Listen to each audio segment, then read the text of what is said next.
नमस्कार। एक और प्रॉब्लम सॉल्व कर लेते हैं। देखो यहाँ पे क्योंकि 1 - x के पावर में n है तो थोड़ा डिफिकल्ट लग रहा है कि कैसे इसको सॉल्व करें, क्योंकि इसको एक्सपेंड करना होगा पूरा।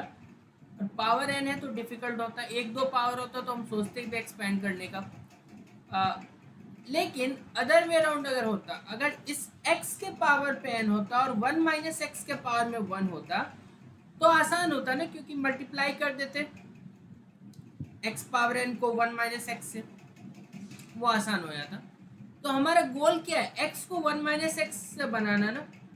तो 1 - x क्या है, lower limit plus upper limit minus x ही तो है। तो हम क्या चाह रहे हैं कि x को हम चाह रहे हैं 1 - x बनाना, ये हम चाह रहे हैं। क्योंकि अगर ये हो गया तो पहले वाला x बन जाएगा 1 - x और दूसरे वाला x भी सेटल होके वो पूरा ब्रैकेट x बन जाएगा, क्योंकि 1 - 1 - x इज x ओनली। तो अब क्या कर सकते हैं इसके लिए, हमारे पास जो प्रॉपर्टी है, देखो दो प्रॉपर्टी याद करने की जरूरत नहीं है। a से b f(x) dx को हम a से b f(a + b - x dx लिखते हैं ना। इसी में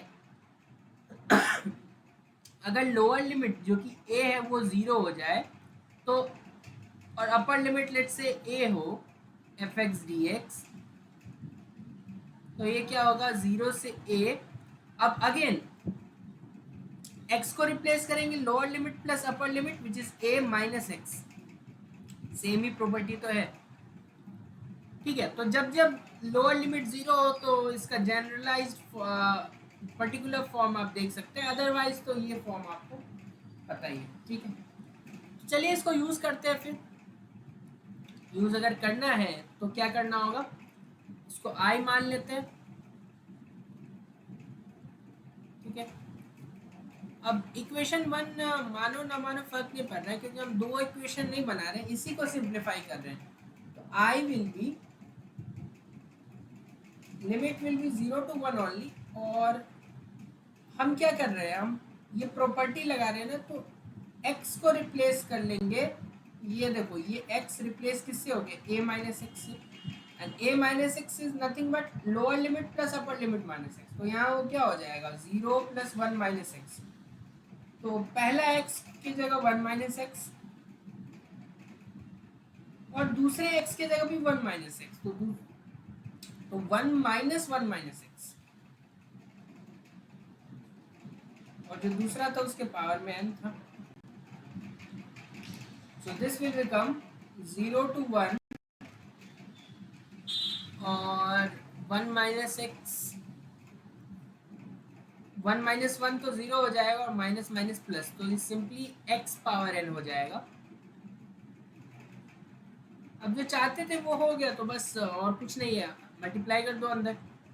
I will be 0 to 1 x power n minus x power, ये 1 है मल्टीप्लाई बाय n, तो x power n plus.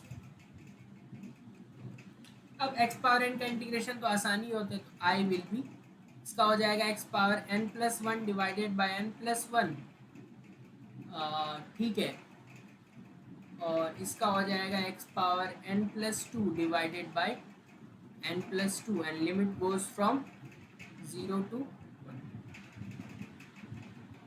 I equals to,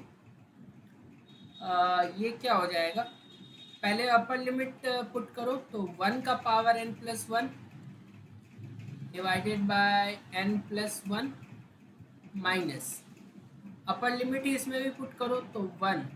upper limit अभी पूरे में पुट कर रहे हैं, तो ये दो टर्म में है, दोनों में अपर लिमिट पुट करना है। 1 का power n plus 2 divided by n plus 2, ये अपर लिमिट हमने पुट कर लिया, माइनस लोअर लिमिट जब पुट करोगे तो 0 का power n plus 1 divided by n plus 1, तो 0 का पावर n प्लस 1 अपने आप में 0 होगा, माइनस अगेन 0 का पावर n प्लस 2 अपने आप में 0 होगा। और यहाँ भी 1 का power n plus 1 is 1 only, तो 1 by n plus 1 minus 1 by n plus 2।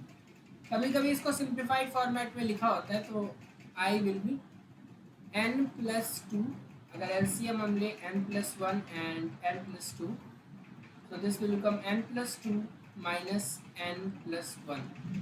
तो n से n कैंसिल हो जाएगा, n2 minus one is one, तो one upon n plus one n plus to.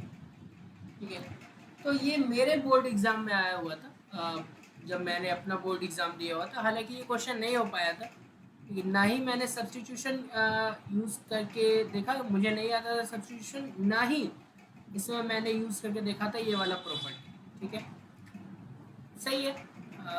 आप लेकिन आप समझ गए होंगे ना, इतना आसान है ये, कि बस ये प्रॉपर्टी यूज़ करना है और उसके बाद ये सिंप्लीफाई हो जाएगा। और जब जैसे ही आप यहाँ पे पहुँच गए ना, तो इसके बाद से तो आपको पता ही है क्या करना है। इसके बाद से तो बस सिंप्लीफिकेशन है, जो कि आप बचपन से करते हैं।